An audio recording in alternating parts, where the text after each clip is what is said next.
Zach Ackerman from Conway. All right.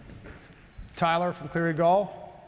John, sorry, I'm from Kavar. And then we had to have a little, we had to have a pinch hitter from our team, Millennial. He's pretty opinionated on the Millennials, and I love him for it because we had one of our Millennial panelists couldn't make it. So, Zach, why don't we kick it off with you? And I'll ask you all, how is your work life, right? From how you conduct stuff at work versus your real life outside of work, and how are they different, and how over time would you like to see it bridged? Yeah, no, that's an interesting question. I think for the majority of the time, I spend a lot of time actually contradictory to this, reading, and I think I can pick up a lot from that, from the investment management standpoint of what's new, what's out there, from a day-to-day standpoint as far as meetings and getting in and meeting with me. I really like to see a lot of data up front, anything that DDQ, presentation, so I can kind of peruse that stuff, get it in the database, and really see if it's going to be a good fit for our client base. And the unsolicited kind of emails are harder to deal with. It's harder to figure out if this is going to be a good fit, or if it could be one down the road. I think there's a lot of nuances that go to speak to our business model, for instance. And I think that from a daily perspective, I do spend my time on the smartphone, and you can get a lot of news flow from there. And I think one thing that I didn't see up there that I think is going to be influential going forward is LinkedIn. I think it's another area where you can connect with people and just see quick updates as far as personnel, or if someone got highlighted in Morningstar. I think those are quick tidbits that you can see that may remind you, oh yeah, I did meet with them a year or two ago, and maybe this would be something to do some more work on. Great, thanks. Tyler, your thoughts on business versus personal? Yeah, so day-to-day in the business world, much like Zach, I do a lot of reading, a lot of pitch books, but very data-driven. Chances are, if we're going to talk about performance numbers, if you're in a meeting with me, I've already looked at them 3-4 times, so we could probably just skip over that in a meeting. In a personal day, it's very different. There's not a lot of reading. It's more video watching, as you pointed out. If I need to figure out how to do something, I will likely go to Google or YouTube and YouTube a video on how to fix something, or how to create something, where, like I said, in the business world, I'm doing a lot more reading. What I do enjoy, though, is I do have some managers who, it's not obviously just for me, they send it out to every client, where they have videos talking about specific areas that they're investing in that they like, or specific ideas, whether it's a specific company or a specific strategy. And that, to me, is some of the most useful information I've gotten, because it helps formulate their opinion on a certain space, and then helps me kind of wrap my brain about how they think about investing, instead of just, so I cover the domestic value space. We're value investors. We believe in returns-based investing. Well, 90% of the managers that come through my door say the exact same thing. So you're not really adding value by telling me that. But when I can hear you pitch about a very specific idea, since I know you're not always coming through my door, but if you post a video on it or send me a link to a video on it, it adds an unbelievable amount of value to me as an analyst. So I think that's where I would love to see the bridge kind of gapped a little bit more. Fascinating. John? Yeah, so I'd say, I know Twitter was up there, and that's something that I use 24 hours a day, whether it's work, and then blends into my personal life. Just if I'm sitting on the couch at home looking through Twitter, inevitably there's things that I've ended up following, work-related, that could lead to, I got to follow up on this tomorrow at work. It's just it's an idea. It's a constant news flow that's always available, and that's just from, like you said, having the smartphone. And it's not a great habit to be in, to sit there and flip through your phone and constantly be looking at it, but it kind of leads to work flowing into your personal life. And I don't think it's a bad thing. I think I love to stay connected and stay up to date on everything, and get that flow of information. So, I like it. I think it helps me at work. I think it helps stay connected to it. Tim, maybe you can make a comment just on the other side, from a true millennial standpoint, how you're seeing the consumption of content differ, being in the investment business and then seeing in your personal life. Sure. I think most importantly is, I mean, anybody can pull out their phone and see their battery usage, what app is being most used, and I can guarantee you a Millennials is Instagram or Facebook or Twitter. And then you get into the office and maybe it's Salesforce.com or your Outlook, but importantly is you spend 90% of your time on these social media apps and you're getting no content from even our own managers, which really doesn't make sense. So to that point, bridging the gap, and I mean, I'm a sales guy just like all of you all, and I'm starting to send out video meeting requests. I mean, I don't know if it works or not yet. I have yet to get a meeting, so it doesn't work. Regardless, I'm still chucking it out there because it's something that I think over time it's just gonna say, hey, I'm in town, can you do a quick cup of coffee? I've got 15 minutes. And it's less so of, oh, here's another meeting with a sales guy who's got 15 minutes to spare because he couldn't fill his day, and I got to open the email and I'm not going to respond. So maybe just throwing out different ideas of a quick podcast or a video, because I mean, we joke internally, Guy sends around a PDF that's 8 pages long, and I responded, is this in a video that I can actually watch it? Because I'm not going to read it. So maybe I'm lazy, but. I get delivered that. Yeah, my own cooking. So, thank you. So, Zach, we have an audience who we've heard the last 3 panels have been, not exclusively Xers and Boomers, but more in that generation. In your generation, how should they be thinking about approaching you guys from meeting requests, communication? Like, how do you want to be interacted with, and how potentially you think that's different than how they've done it for, their 20, 30 years in the industry? Yeah. Yeah, so I think a lot of that upfront work can be done just through, educating me on, where you guys are in the space and how you would fit with our client base. Obviously, you want to differentiate the strategy, and I think as far as means of communicating with me, I find a lot of my ideas organically, just through different news feeds, or we add a client and they have an existing exposure to X firm, and that sparks some interest there. I think there's a number of ways to entice the millennial to get those first meetings and really get them in front of you, to show them where your value add is, because time is such an issue. I think really it's trying not to be all things to all people, and really don't come across as, hey, I want a meeting with you every quarter. Things move slow in our business, for better or for worse. I say that quite a bit, and I think you want to differentiate yourself, but at the same time, it's difficult. So, we hear a lot of the same things. Like, I don't know that there's many managers that buy low quality stocks, or that are not long-term focused, or so it's things like that. Like, I don't know that we really need to cover that, but more so, how is this a fit? Where's the continuity in the team? And certainly I'm open to all avenues of communication, but certainly just getting in front of a PM and getting to know him on a personal level, and personal meaning, how does he think about his underperformance? How does he take challenges and learn from them? I'm very much of a person that believes it's an art and it's a science as well, and so there's plenty of managers out there, way more than we could ever allocate to. And so I think really having that trust and understanding this is what you're going to get in the long term is what you want to communicate. Not just how we can fill X need right now, but how we can be a long-term partner. I think that's important. And Tyler, just to expand upon that, the investment strategies are very opaque, right? And it can be, you really do need to engage with someone. Help everyone understand what your day-to-day is like, the number of emails you get, the number of PDFs, and then ideally how you would like to be communicated with from a sales and marketing professional's perspective. Yeah, so I just took a Friday off, actually, so I have a pretty good number of how many emails I get just in a single day. And it takes me typically 2 days just to catch up on those emails that I missed in one day. So there's tons of emails. So.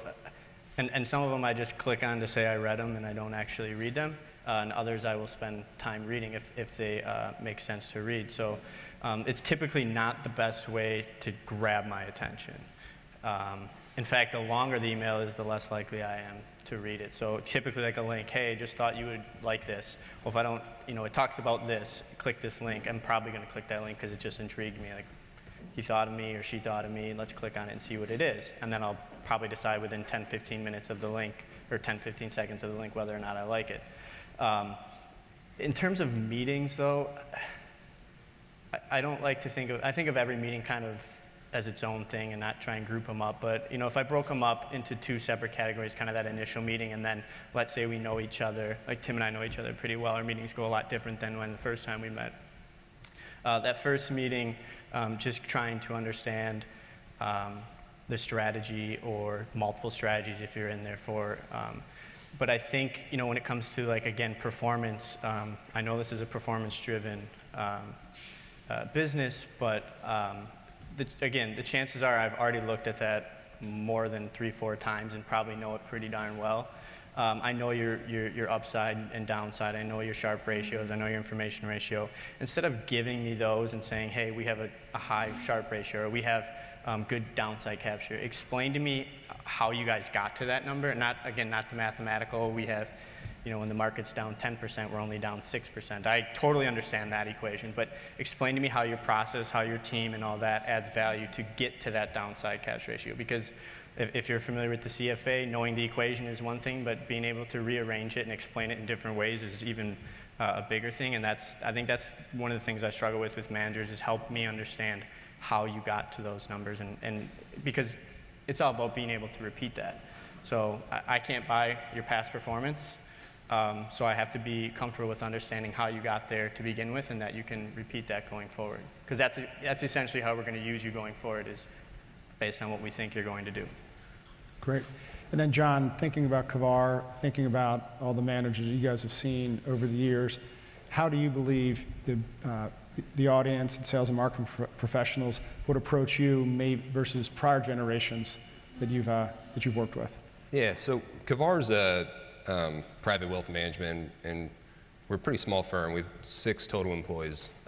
We manage about $600 million, so that requires us to all wear a lot of different hats. And even though my title would lead anybody to contact me, investment related, that's only a part of what I'm doing on a day-to-day basis. So, I will say that phone is not a great way to reach me, just because I could be in the middle of something, or I could just, the calls add up, just the time, even if it's just 5 minutes, that adds up. So, email is definitely the best way to contact us. And I've found,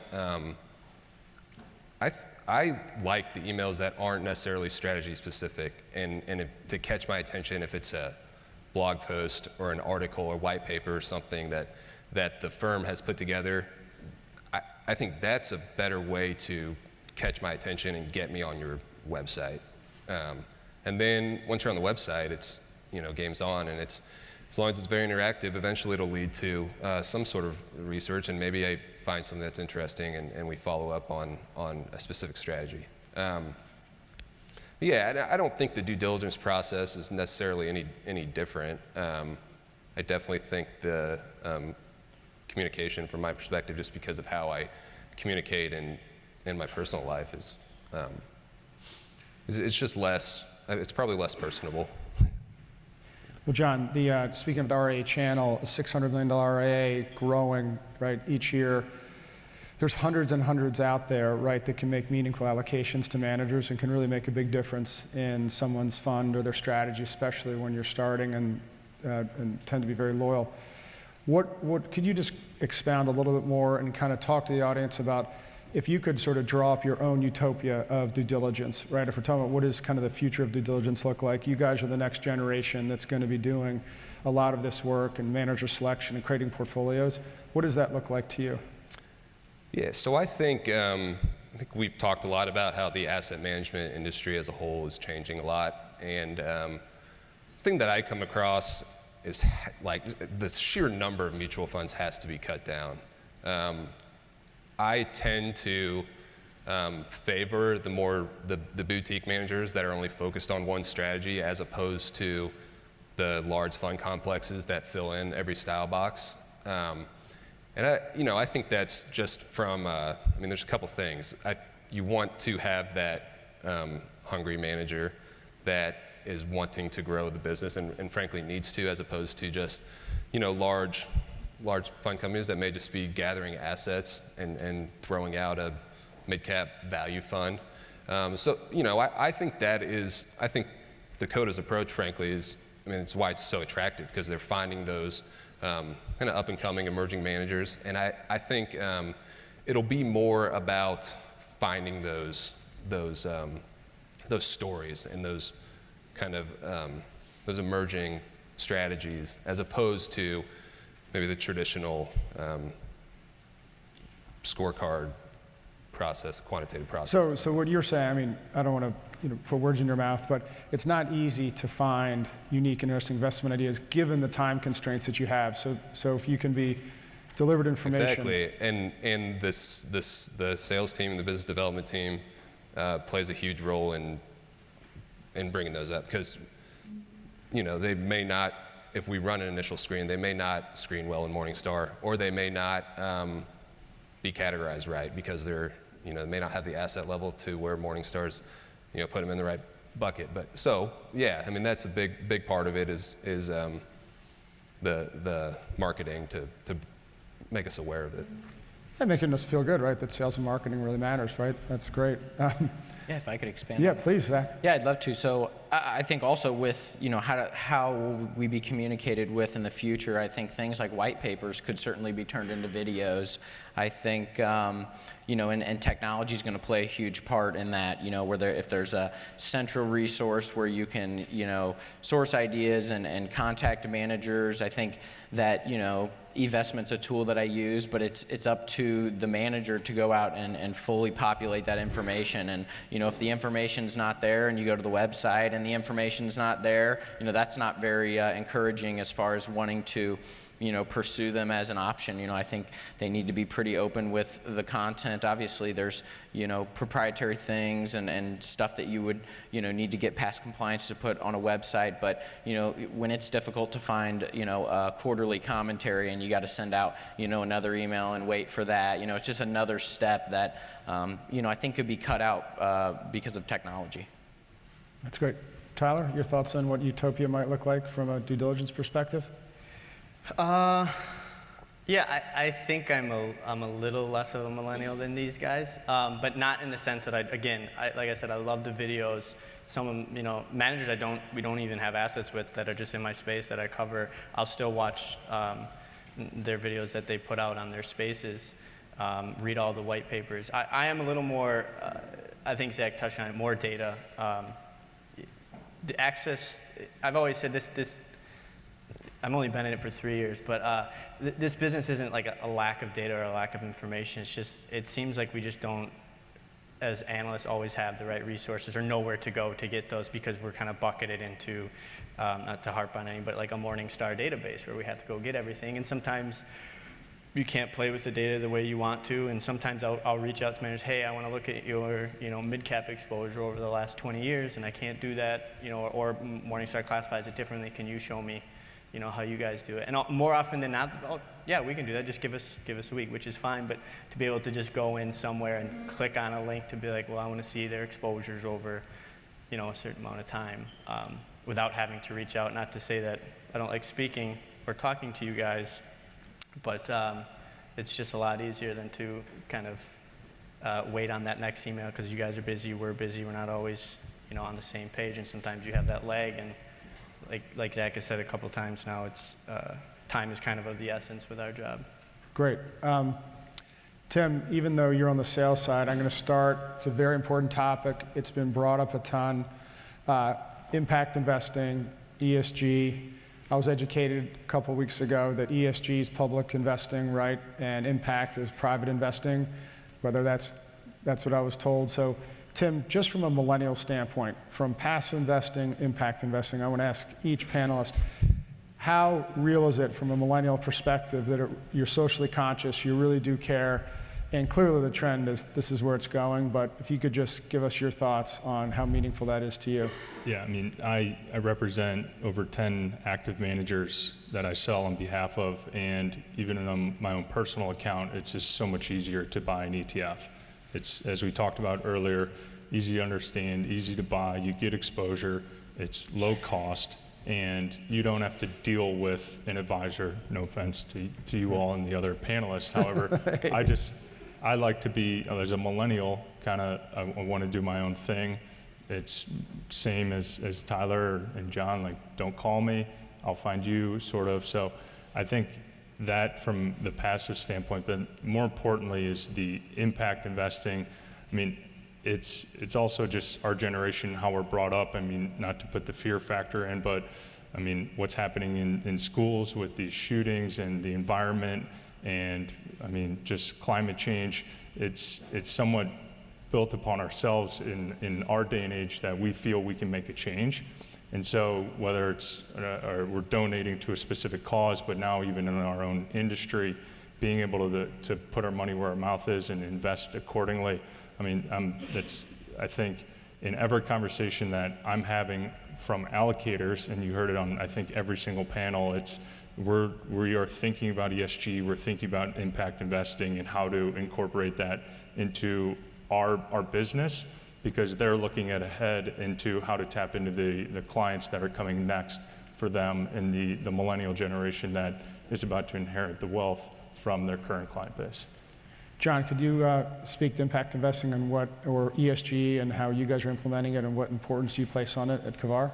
Yeah, so our solutions for our clients are very customized, and no doubt we've had clients come in who may not know exactly what they're asking for, but they want socially responsible. And we've had to become educated on that so that we can educate them. Is this a environmental, socially responsible thing, or is it something moral, ethics? So we've had to construct custom portfolios for clients that are interested in these things. And I don't see that trend slowing down. I think an observation that millennials they're very socially conscious, and they want to feel like they're doing good things and promoting positive things for the world is not going to stop, and they're going to want to implement that in investing. So, no, yes, we have to deal with it, and I think it's a good thing. It's great. Tyler, your asset class falls smack dab in the middle kind of ESG. Do you want to talk about how you're approaching it? Yeah, so that's interesting you asked. So I just took over the space for the firm too as coverage recently. So I've learned just from everyone's comments that I should probably get to understanding the space a little bit better, because it seems a lot more important than I had initially thought. So we do have some clients that inquire about it. We have kind of one-offs, I think. I don't know across the firm that we have a huge demand for it. Seems to kind of come from one single market, actually, of ours, and it does as a broad. So we're primarily Southeast Wisconsin, a little bit in Arizona. So it tends to come more from the Madison area that we get the demand from it. But I would say... interesting, just Tyler, interestingly, we've seen huge demand from the Pacific Northwest in ESG. Okay. Right, as well. So it's, I mean, I know where Madison is, where the University of Wisconsin's located, so, right. Yeah, so I would say in terms of, as a firm, I think what we need to discuss going forward is the definition. I don't know that there's an industry-wide definition for what ESG is. You know, everybody seems to come out with their own definition of it, and every client has their own definition of it too, what they think. So they might just say, well, no, I just don't want, gun manufacturers. So then you have to kind of sift through that and be like, well, that's not technically ESG, and there's other things that you have to think about too. So we might come to a firm agreement. Here's how we define it. We might say, here's how the industry defines it. That's how we're going to do it, or here's how this one firm defines it, and that's how we're going to go about it. But it'll be interesting. I think, like him, I think it's picking up pace. I don't know I feel like, so when I started in 2015, I felt like it was the same thing, and then it just died off these last 2 years, and then we've kind of had some recent events, unfortunately, in the United States that have kind of, I feel like, brought the discussion back up. So I don't know that that's maybe just what's happening again, but I don't think it's going away. And I do know, in terms of my peers, my friends are all pretty socially conscious and want to, like he said, want to feel like they're doing the right thing for the environment or socially, so it won't go away. It'll grow. Gotcha. Zach, how are you guys at Conway implementing it? Yeah, so about 8 years ago, we worked with a client on the coast, and they were pretty ESG and socially responsible focused, and so we were familiar with the space, and when we stopped working with them, we really didn't follow too many managers like that. I think it is important to educate. I think we're in a period of time where we're educating everyone on what does this mean, for a portfolio, for performance. I think from our perspective, we've seen a lot more interest on the coasts for those types of strategies, and maybe it's because other, underlying clients are asking about it. It seems like it's really come from the bottom up from the clients, and as far as kind of where does it fit in a portfolio, I think, we think there's a spot for it, but I don't necessarily, think your entire portfolio needs to be ESG. I think, there's a balance between it. I think ultimately, we would want to look for unique alpha drivers, and if an ESG, strategy drives unique alpha versus another, large cap strategy or something, I think, those are interesting opportunities. I don't think you just want to fill a bucket to fill a bucket, though. Gotcha. Well, thanks. So I'm sure everybody in the room at one point or another in their career has obviously had a consultant, right, change at a pension fund, a RIA change, a client changes, and you lose the account, right? So my last topic before I turn it over to Q&A is the numbers are $30 trillion will be inherited by the millennials from the Gen Xers and the baby boomers over the next 30 years. Let's say $1 trillion a year. And the question, but 66% of wealth managers lose the account when the inheritance occurs. So the question I have for you guys from a firm perspective, right, and I know sometimes no one has the best answer necessarily, but what are you doing? And this really affects everybody in the room in a pretty big way, because the better they can help, right, the better they have a chance to keep the account. So what are you doing to connect with that generation? Because they're saying they're losing the account because there's not a connection with that generation. So Zach, if you could tell us, do you guys have plans in place to try to connect with that next gen? I know it was spoken about on one of the earlier panels. Yeah, no, that's interesting. I don't know that we necessarily do. I think I'm definitely the youngest person at the firm, and so I do bring some different perspectives in the sense of, not everybody's thinking about the same things. But I think we've definitely had those scenarios where, we start working with a client and there's, one or two managers that don't really line up with what we think, and a lot of the times it has to do with the transparency, and they're not willing to really get the PM on the phone, or they just can't even give you back normal characteristics on a portfolio. Those have been the real issues. It's like it doesn't really, it's maybe in a hedge fund, I can understand where they're a little more close to the chest with kind of that stuff, but I think really just connecting with the next generation is harping on why they picked you as a manager in the first place, and why that's going to continue, and that your stripes have not changed, and that it's only progressing the business. I think setting expectations on this is our firm, this is what we do. Are you going to go launch another 4 or 5 funds? Just so we can be a one-stop shop for you, or are you going to stick to your one strategy? I think having those expectations at the onset can help someone like us who may be a little more skeptical about existing managers kind of get a good feel for that initial due diligence as we kind of connect with the other generation. Thanks. And Tyler, do you guys have any strategies in place right now for connecting with that next generation, the millennials, if you will, from a client standpoint? Yeah, I think I'd break it down into 2 buckets. So first of all, I don't deal with clients, so I don't have a ton of insight into it, but I obviously talk to the advisors and PMs and relationship managers, and I would say as a firm, across the board, technology has been a key focus more recently. adapting the technology to be a little bit more friendly, especially towards that next generation. We understand that they're not going to want to probably come in, the millennials that is, aren't going to want to come in for a meeting every quarter. They want to be able to click on their portfolio on a link or go to a link, log in, and see their portfolio probably day to day. And that's probably how they're going to go about looking at their performance and how much money they have.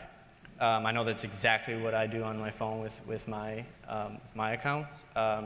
And it's going to be probably a little bit less face-to-face talking to the advisor and relationship manager. But I would say on the people side of things, we're thinking about that the next generation to step into place to take over the book of business and how they're obviously going to be able to connect with somebody who's more in their age group. So that's one of the focuses, as well as kind of who's next in line to take over a book of business and how are they going to connect to the next generation. And getting an introduction to them is obviously key. So having the current client parents or whatever, grandparents, I don't know, introduce you to them is obviously key, because if they don't know who you are and they don't know that the money's been there for 30 years, they're likely going to get it and go find their own place to go.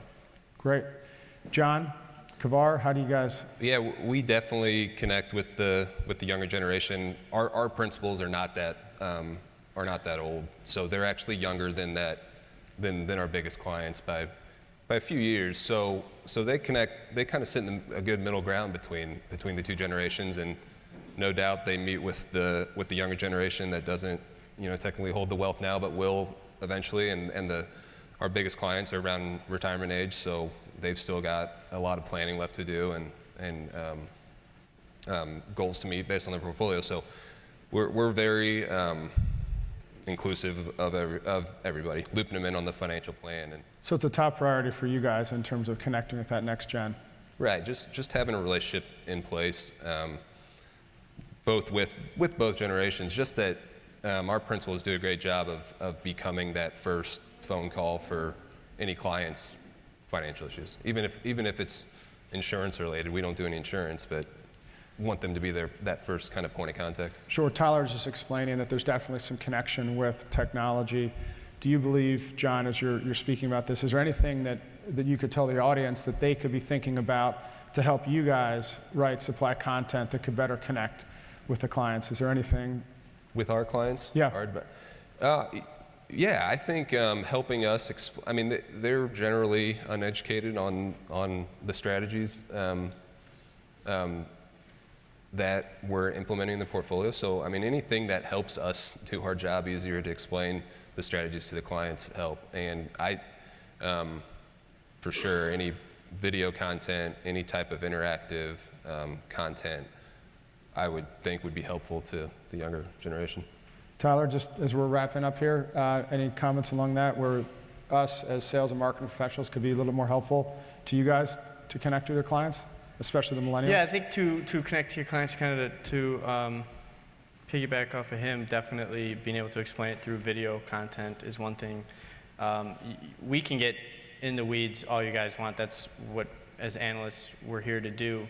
But then we have a job to do then to convey that to the advisor or PM, who's then going to convey it to the client. So first, understand there's a few layers we have to go through. So there's going to be some information that's lost naturally. If you've played the phone game in elementary school, you'll understand. So I think that's why video tends to, in my opinion, because then there's no loss of information. Everybody watches the same thing. If I have to read something and then try and tell it to somebody who's then going to tell it to the client, there's definitely going to be, some loss of information there. So video is probably the easiest, or a podcast of some sort. I think those are the best ideas.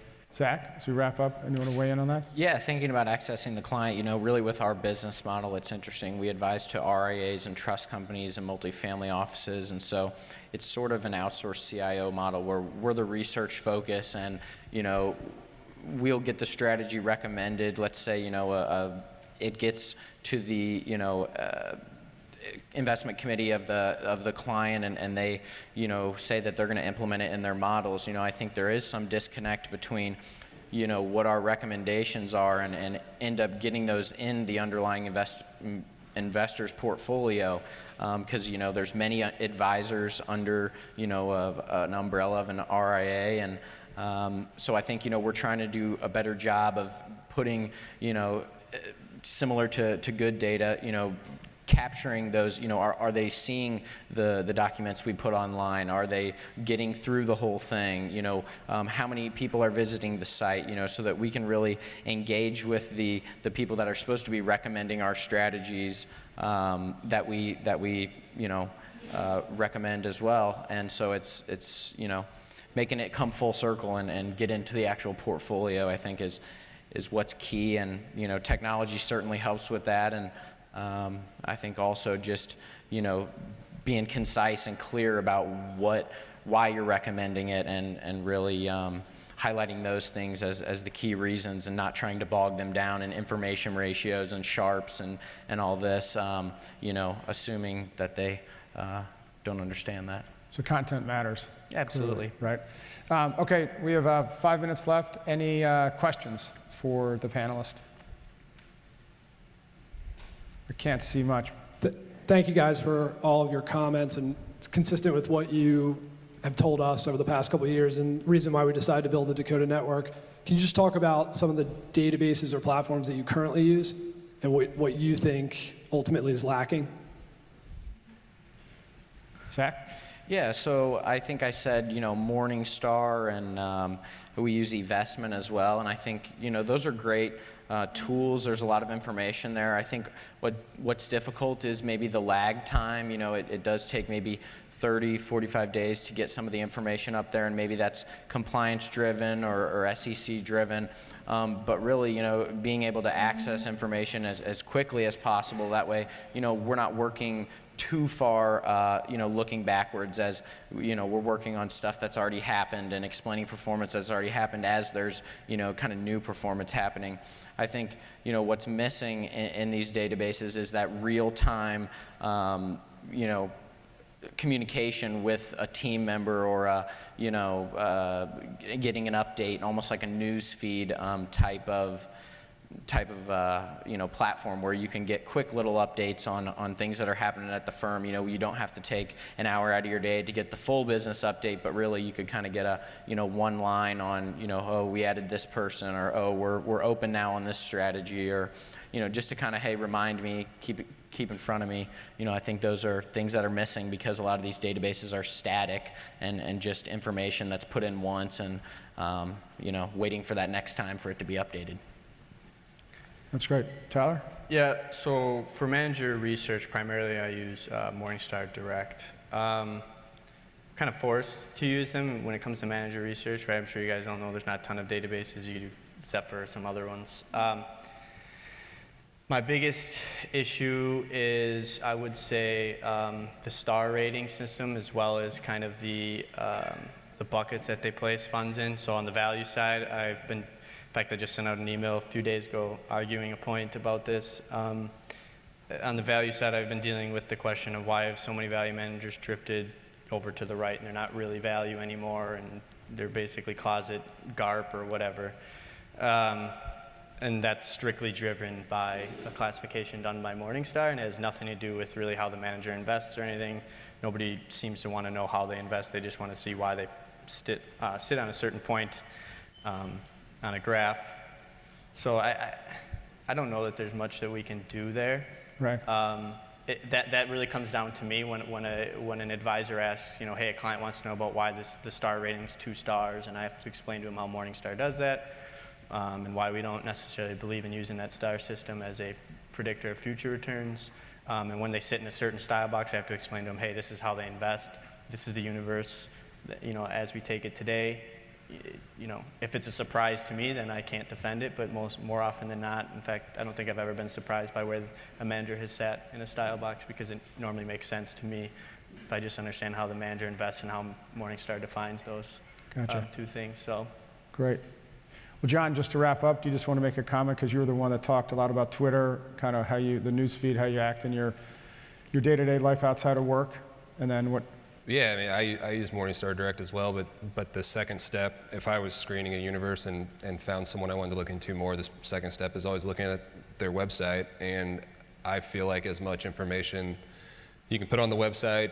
I know compliance is kind of hard with some timeliness and what you can and can't reveal about a portfolio or say about performance, but that's how I consume information, and as much as you can put on there is great. I mean, even I think there's, they're just put pitch books out there and white papers, commentary, as much information as I can gather from the website's good. And then Twitter, yeah, I mean, there's fund companies who have, I don't know if it's actually them, but they've got their, portfolio managers tweeting. So I think that's cool if I can see live a portfolio manager says, take a look at this chart or something. And that's probably difficult with compliance, but I find that interaction worthwhile. Gotcha. All right, guys, I cannot thank you enough. Thanks so much. Very insightful, and we appreciate it. So thank you very much. Thank you.